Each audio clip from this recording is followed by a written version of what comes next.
दुर्बल को न सताइए उसकी मोटी हाय, बिन जीव की सांस से लोहा भस्म हो जाए। नमस्कार, मैं हूं Sujata Jairam Iyer. Bed number 13 season 3 के इस एपिसोड में फिर एक बार आपके साथ, जिसमें मैं अपने मन की बात आपसे कहती हूँ। हिस्सा कुछ यूं हुआ कि मेरे जो नेबर्स हैं उनके घर में चोरी हो गई। चोरी थी एक चेन की। बताया गया कि उस चेन की कीमत 1 लाख है। 2-3 दिन बाद उस चेन की कीमत 3.5 लाख ही हो गई थी। मेरी जो नेबर हैं वो बहुत डिस्टर्ब रही इस दौरान। यहाँ तक हुआ कि 2-3 दिन बाद उन्होंने फिर पुलिस में कंप्लेन करी। फिर नौकरों को बुलाया गया, घर के नौकरों से 3-4 नौकर जो थे उनसे पूछताछ करी गई, बच्चों से भी पूछा गया, पड़ोसियों से भी पूछा गया, पर कुछ उसका मतलब हल नहीं मिला। खैर 1-2 हफ्ते बाद जब वो मुझे मिली तो मैंने उनसे पूछा कि आपकी चेन का क्या हुआ। तो उन्होंने बड़े हंसते हुए कि तुमको मालूम है वो चेन ना मेरी बाथरूम में छूट गई थी और वो साबुनदानी के नीचे थी और शायद मैं शैम्पू करते समय मैंने निकाली होगी या कैसा क्या हुआ और मिल गई। और वो बड़ी खुश थी और वो चली गई। उनके जाने के बाद मैं सोचने लगी, इनके लिए तो खुशी की बात है, और उन 3-4 व्यक्तियों का क्या जिनके ऊपर संदेह किया गया होता।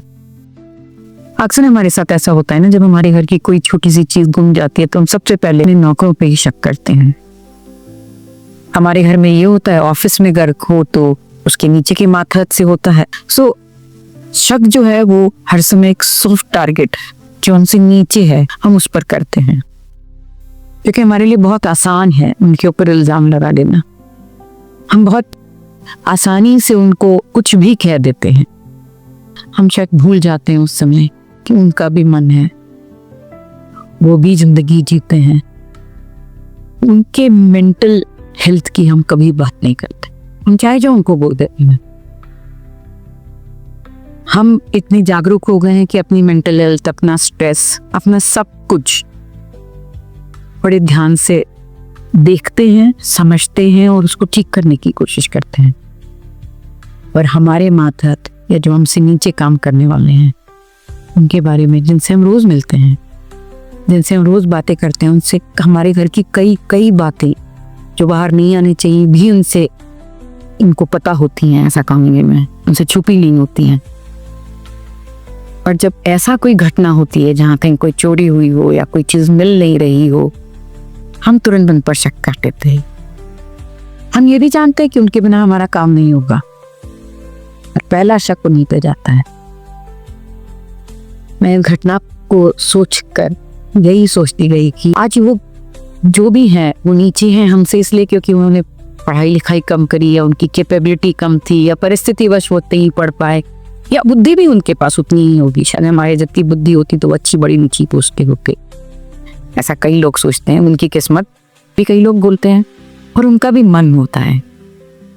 उनको भी हमको, मुझे ऐसा लगता है, बराबरी से ना करें, क्योंकि कई बार ये भी होता है कि उनके साथ आप बराबरी करो तो वो ज्यादा ही सब पे चढ़ने लगते हैं।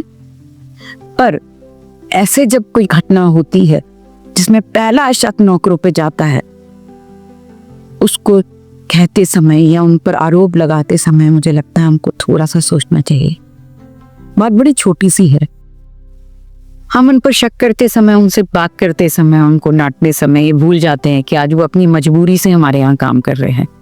सिर्फ घर के हाउसकीपिंग के बारे में नहीं कहूंगी मैं, इवन ऑफिस में भी हमारा प्यून हो या हमारी हॉस्पिटल में जैसे वार्ड बॉय हो, आया बाई हो, कुछ भी चीज होने पर, चाहे फिर वो कोई इंस्ट्रूमेंट गिर गया हो, चाहे फिर कोई चोरी हो गया हो, या कोई गलती हो गई हो, चाहे गिर गई हो, उनको बेतहाशा हमारा जो गुस्सा होता है या अंदर का जो हमारा अपना फ्रस्ट्रेशन होता है वो उन पे उतारते हैं, और वो बेचारे चुपचाप सुन लेते हैं, क्योंकि उनकी मजबूरी है हमारे साथ काम करना।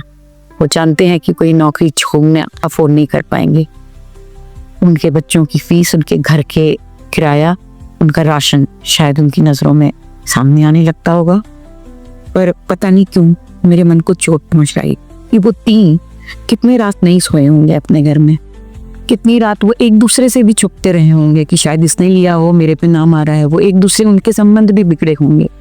ये घटना उनके परिवार के लोगों ने भी जब शेयर करी होगी तो उनके परिवार के लोगों ने भी, उनके पति ने, उनके बच्चों ने कहीं एक आध बार शक किया होगा कि मेरी माँ ने तो नहीं किया या मेरे पिता ने तो नहीं किया।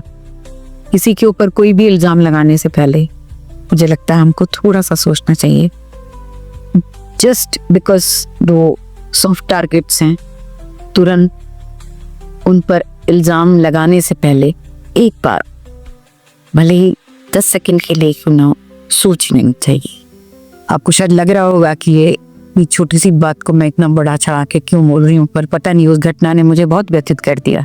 तीनों को जब भी देखती हूँ कहीं से थोड़ी सी गिल्टी हो जाती हूँ, क्योंकि ये काम मैंने भी पहले किए हैं। ऐसा नहीं कि मैंने कभी नहीं किए हैं, मैंने भी किए हैं, पर शायद अब मुझे रियलाइजेशन हो रहा है। आपको भी रियलाइजेशन हो जाए तो मुझे अच्छा लगेगा। तब तक के लिए नमस्कार। कहते हैं गलतियों से ज्यादा तू भी नहीं मैं भी नहीं, दोनों इंसान है खुदा तू भी नहीं मैं भी नहीं।